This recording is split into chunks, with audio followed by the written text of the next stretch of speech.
This is the Craig Groeschel Leadership Podcast. Hey, it's great to have you guys back for another episode of the Leadership Podcast. Today, we are talking about part 2 of the really important subject called embracing change. If you're a new listener with us, there's a lot of ways you can consume this content. You can actually watch on YouTube. I'd love it if you'd subscribe on iTunes. That way it'll come directly to you. We release a brand new broadcast the first Thursday of every month. Also, if you leave a review on iTunes, that's really helpful. If you want the notes, kind of a summary of what we're talking about, you can go to Life.Church/Leadership Podcast, and all the notes are there. I also love hearing from you guys. If you have questions, thoughts, comments, ideas, suggestions, email us at leadership@life.church. What I like to do is answer a couple of questions in each episode, and then we'll do a teaching. We'll teach on embracing change. Then at the end, I'll kind of give you a recap and give you some questions for application. And then next month, I'm really excited. We'll do the first part of a 2-part teaching, responding to what is the most commonly asked question from you all over and over and over again. People ask, how do I influence my boss? How do I lead when I'm not in charge? I've got great ideas, but no one will listen to me. How do I influence the organization to change when I'm kind of deep in the organization or whatever? So next month, we're going to talk about how do we lead up? How do we influence those that are above us? Let's dive into a question. Jordan asked this. Jordan said, I've read in leadership books about the importance of focusing your energy and time on a few things rather than on many things. How do you do that when you're called to do many different things in your job? Okay. Well, Jordan, good question. Almost all of us are going to have to do many different things in our job. And so what I like to do is not just think about time management, but I want to think about energy management. Everyone talks about how do you manage your time. Another way to look at it is how do you manage your energy? Because think about this. All work hours are not created equal, right? There's certain times of the day when you get interrupted more, when you're not quite as sharp, other times of the day when you're more creative. And so think about this. All work hours are not created equal. When you're trying to really kind of manage your energy, what you want to do is you want to think when and what. Think when and what. 2 thoughts. Number 1, determine when you're most productive. And number 2, determine what are your most important responsibilities. So we're looking at energy management. Determine when you're most productive, what time of the day, the week.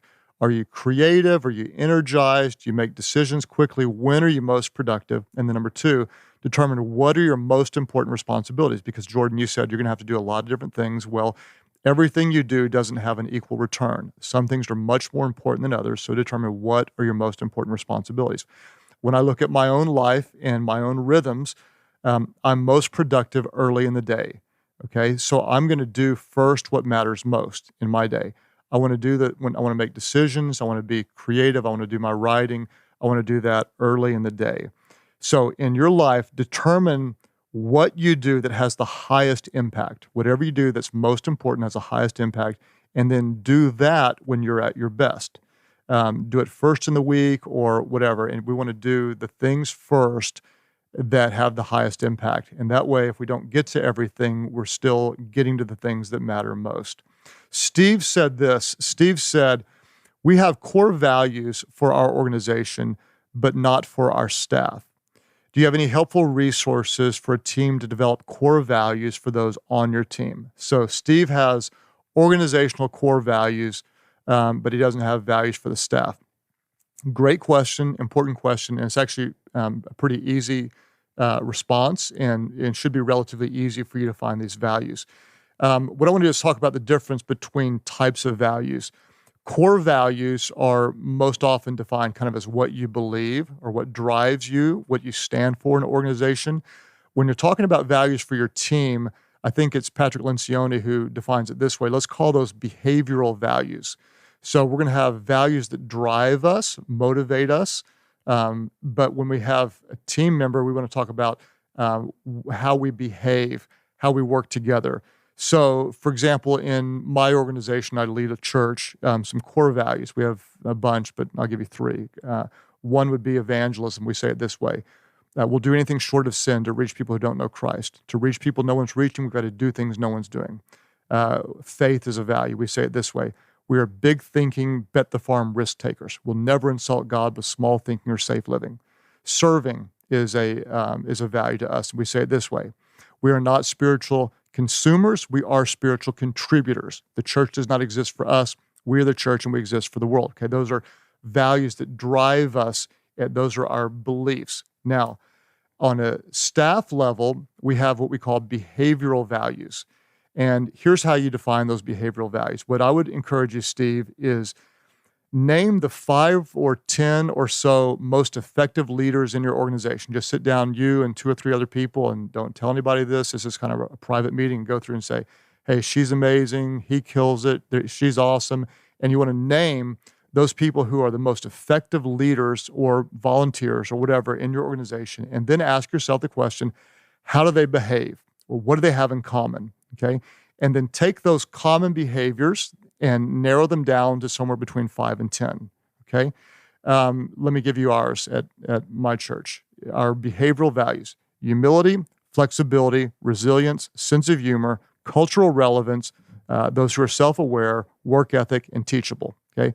Those 8 behavioral values matter to us. So if you're interviewing for a role on our team, what we're going to do is we're going to interview toward those values. We can teach behaviors, but we can't impart values. We want to make sure that people have the same values. Then we're going to teach toward these values. We're going to lead toward them. We're going to interview for them. We're not going to compromise on these values. We want to make sure that everyone has these values and how they behave. Great question, Steve. All right, let's review from last week, and then we're going to get into some new content. So a real quick review of last week's teaching. What is the greatest threat to future success? You know it by now. The answer is current success. It's believing that what we always did will always work, and that's simply not true. As a leader, if we are not ready to embrace change, we are not ready to lead. Okay, we're talking about embracing change. If you don't, can't, or won't lead change, you are not ready to be an effective leader. So last week we covered one big thought. We're going to change how we think about change. Change how we think about change. The common belief is that people resist change, people hate change. That's simply not true. People don't hate change. They don't like the way we try to change them. So as leaders, we're going to lead with the why before the what. We want to empower them to help them understand why we are doing this. And what we want to do is we want to help people want to change. The why helps create the reason that we're going to change. The why also disarms the critics and it empowers the advocates. People will likely oppose when we're trying to change, but just because they're loud, those who oppose are often the loudest, does not mean they're the most. We're also going to embrace change as a part of who we are. We have consistent variety. We're doing the same things, but we're doing them in different ways. We're changing, we're growing. So number 1, we're going to change how we think about change. Number 2, and this is new content, number 2, as a leader, we must discern what needs to change. We need to discern what needs to change. And let me just talk about this because this is a real issue. Some organizations have a problem, but they don't even know that problem exists, right? We got our heads in the sand, okay? Many leaders and many organizations have a problem and they know, but they don't care. They're tolerating the problem. They're not addressing the problem. They're pretending like it's not that big of a deal. They're deceiving themselves again and again. And as leaders, we have to remember that we cannot change what we're willing to tolerate. We cannot change what we're willing to tolerate. So we need, as leaders, we are called to discern what needs to change. Organizationally, and this is important, this is my opinion, some people disagree, but I stand by it. You don't ask the people what needs to change. Now, we always want to listen, we want to get feedback, but we don't go around and say what needs to change. The truth is most people aren't thinking about anything. You ask them that, they go, oh, well, and then generally they're going to just make something up and they're going to derail you. I like what Henry Ford said. He said, if I'd asked people what they wanted, they would have said a faster horse, okay? That's so good. So we're going to discern what needs to change. It's our role to do it. We're not going to go out and survey everybody. What do you think needs to change? It's our role as the leader to discern that and lead toward it. So as a leader, what I'm doing is I'm doing two things. First of all, is I'm watching what's happening and what's not happening, and I'm listening to what is being said and what's not being said. Let's talk about these again. I'm watching what's happening in my organization and what's not happening. I'm not just looking for visible problems, but I'm looking for things that should be there that I don't see. I'm not just looking for the things that are right or the things that are wrong. I'm looking for things that are not even going on that should be going on. And the second thing is I'm listening to what is being said and what's not being said. In other words, sometimes there's an absence of the right conversations, not just the presence of the wrong conversation. I'll give you an example. Years ago at our church, we had a ministry that was called Day 3. It was on Tuesday, Sunday's Day 1, Monday's Day 2, Tuesday's Day 3. Jesus was raised on the third day and kind of stuff like that. That was why we thought the idea was cool for that name. Well, it was a ministry targeting young adults, and that's something that I'd specialized in years. So we hired the best worship leaders to come in. We hired and paid a great guest speaker to come in, and we had what was probably the largest attended young adult service in the state at the time. It was considered really, really successful, close to 1,000 people, and that was, 15, 18 years ago when that was a really big deal. And so everyone's like, big win, okay?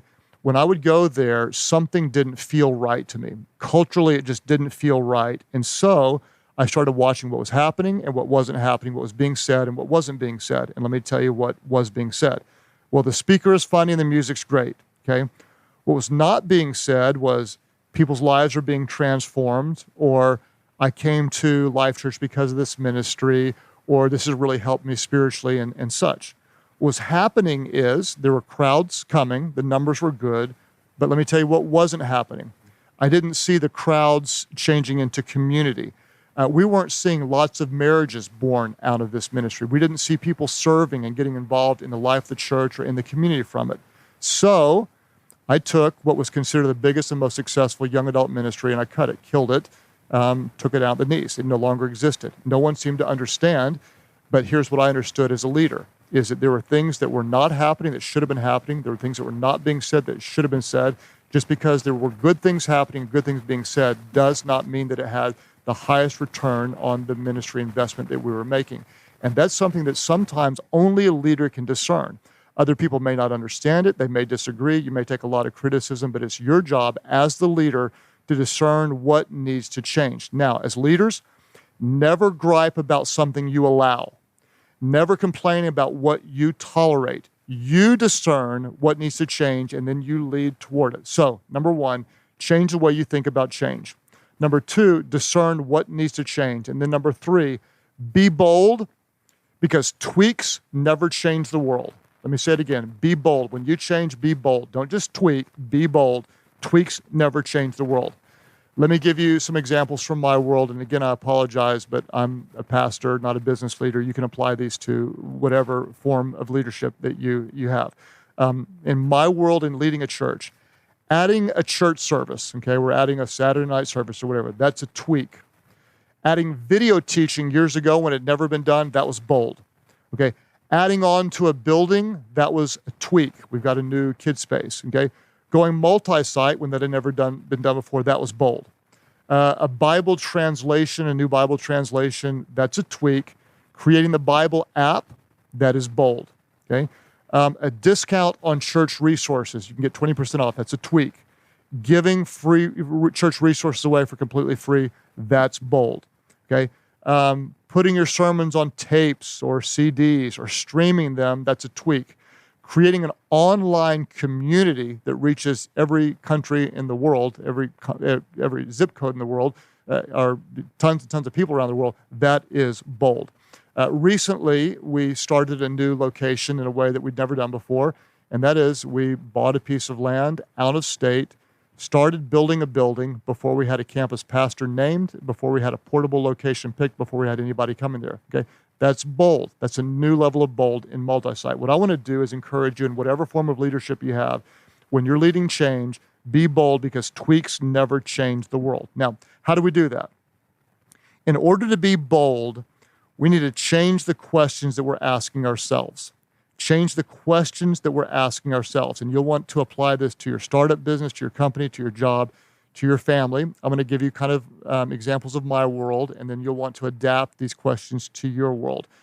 Here's my world today, okay? As a pastor and a church leader, weekend attendance no longer drives engagement in the church. For years, if you could get them there on Sunday, they'd be involved during the week. Now it's a totally different world with all the everything going on Sundays or the weekend, okay? Instead, weekend attendance does not drive engagement. Now, engagement drives weekend attendance. They need to be serving. They need to be in community. They need to have a reason why they're connected.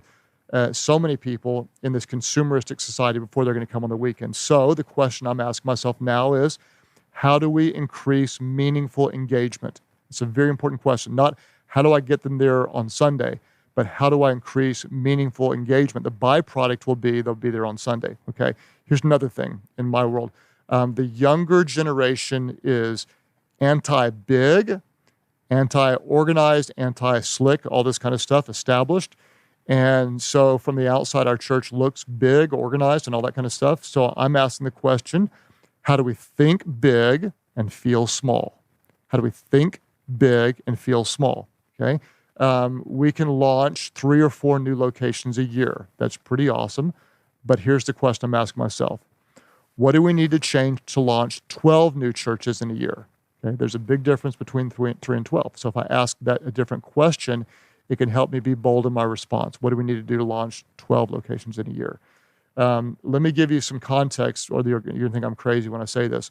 But when we started the church 20 years ago, my biggest, wildest dream was one day to maybe see 2,000 people attend. It was so big I didn't tell anybody because I was, I thought they'd laugh. Well, one day when we had 2,000 people, I thought 20,000 was completely impossible. I thought it could never happen. There's just no way. Well, one day we had 20,000 people. So I knew 40,000 people would be impossible to impact, okay? Well, we're impacting now much more than 40,000. In fact, much, much more than that in a church attendance. So now that we've broken through 100,000 in attendance multiple times, now the question I'm asking myself is, it seems impossible. How could we impact 1 million people? How could we impact 1 million people through church, okay? Seems impossible, but so did 20,000 years ago. And so when I change the questions I'm asking, that can change the way I'm thinking. If you want to be bold, change the questions that you ask. And I'm going to draw something for you. So if you're listening and not watching, I apologize. But in any organization, there's going to be a growth structure. And what I'm doing is I'm drawing growth right now. And then your organization is going to peak at some point, and all organizations eventually will hit a point where they start to decline. What we want to do is we want to take around the peak before we start decline, is we want to create a change moment there where we're not just going to continue to do what we did, but we're going to change. Now, when we change, there may be a decrease in momentum. There may be a bump in the road. There may be a few setbacks, but we're going to grow through that. And what we'll do is we can begin on a new trajectory that can take our organization way up. So in your leadership, hey, things are working. Things are going to stop working at some point. And most people often don't even acknowledge it down here, okay? What we want to do is early on, we want to say, hey, it's time for us to do something different. We don't want to just make tweaks. We want to be bold. If we're bold, we can change and we can have new trajectory in order to reach more people or take your business to the next level or whatever we want to do. Now, how are we going to do this? We have to recognize bold ideas change the world. And in your organization, as it grows, the bold ideas do not have to come from the top. This is so, so, so important. The bold ideas do not have to come from the top. What we want to do is we want to push the power to say yes deeper into the organization. In fact, the strength of your organization is determined by who can say yes. Think about this. Let me say it again. The strength of your organization is determined by who has the power to say yes, okay? If I'm the only one who can say, yes, we're going to do that, we're not going to get very far because I'm needed for every decision. If I'm the only one that can come up with the great ideas, we're not going to get very far, okay? If I've got an executive team and we're the only ones who can say, yes, let's try a new idea, then we are very limited in what we can do. If we push, anybody can say no. No is easy. Yes is difficult. Why? Because yes is costly. Yes is risky. Yes means change. If you push the ability to say yes deeper into the organization, you're going to build better leaders, you're going to retain better leaders, and you're going to be able to take more risks, okay? The strength of your organization really is a reflection of how many people have the power, the authorization to say yes. All ideas don't have to be great ideas. Have a lot of ideas. If you have 100 ideas, only one of them may be a game changer, but you may need 99 not so great ones to have that one good one. Okay. Now, what happens when we have that big idea? Well, I'm not sure if it's going to work. I'm not sure if it's going to work. Listen, if you wait until you're 100% sure, you're way too late. It's going to take faith. It's going to take risk. That's what got you to where you were. You didn't get here by playing it safe, and you have to continue to take risks. So in my world, we say this: to reach people no one's reaching, we're going to have to do things no one's doing. We are faith-filled, big thinking, bet the farm risk takers. So we are going to lead change. We will never settle for protecting the old when God called us to create the new. Let me say it again. We will never settle for protecting the old when God called us to create the new. We're going to embrace change. Quick review. Number 1, change how we think about change. Number 2, discern what needs to change. Some organizations don't even know they have a problem. Others have a problem, but they don't care. They're tolerating the problem. You cannot change what you're willing to tolerate. So as a leader, we don't go and poll the people. What do you think we need to change? No, instead, we watch what's happening. We watch what's not happening. We listen to what's being said, and we listen to what's not being said. And then we discern what needs to change, and we change early before we have to. We change when we want to. Number 2, we're going to be bold because tweaks never change. Or number 3, we're going to be bold because tweaks never change the world. Bold ideas don't have to come from the top. We're going to push the power to say yes deeper into our organization. We may not be sure when we try something new. Is this going to work? We don't know. If we wait until we're 100% sure, we're going to be too late. So, questions to ask yourself. Ask yourself these questions. What's changing around us, and what do we need to learn from it? Notice what I talked about earlier about weekend engagement. Talked about the younger generation, what they like and don't like. That's me answering that question. What's changing around us, and what do we need to learn from it? Second question. This is so important. Don't miss this. If someone replaced us, what's the first thing they would change? This is worth the whole podcast. If someone came and took your job, what is the first thing they would change? Okay. And that gives you objectivity and suddenly, oh my gosh, well, they would change if they're not emotionally involved or whatever. And so that's such a helpful question. And then finally, ask yourself, what have we been tolerating that needs to be changed? What have we been tolerating that needs to be changed? And then once you have that answer, it's time for you to lead change, because that's what great leaders do. So thank you for sharing on social media. It means a lot to me. Thank you for leaving a review on iTunes. Also, next month, we're going to talk about leading up. Now, as a leader, what are you going to do? You're going to be yourself. God created you as you are. Be real. Be yourself. Why? Because people would rather follow a leader who's always real than one who's always right.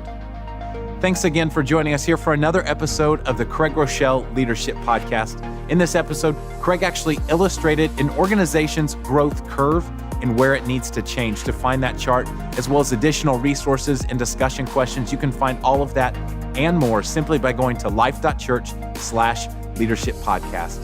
Craig has also enjoyed all of your questions and stories about how you are growing as a leader. And if you have a great story, we would love to hear about it. All you have to do is send us an email to leadership@life.church. And if you've been enjoying this podcast, one thing you can do to help us spread the word is simply rate and review it wherever you watch or listen to it. It's a great way that you can help us reach more people and help them grow in their leadership as well. Again, thanks for joining us here at the Craig Groeschel Leadership Podcast, where we have new episodes releasing the first Thursday of every month. We'd love to see you back here, because as the leader gets better, everyone gets better.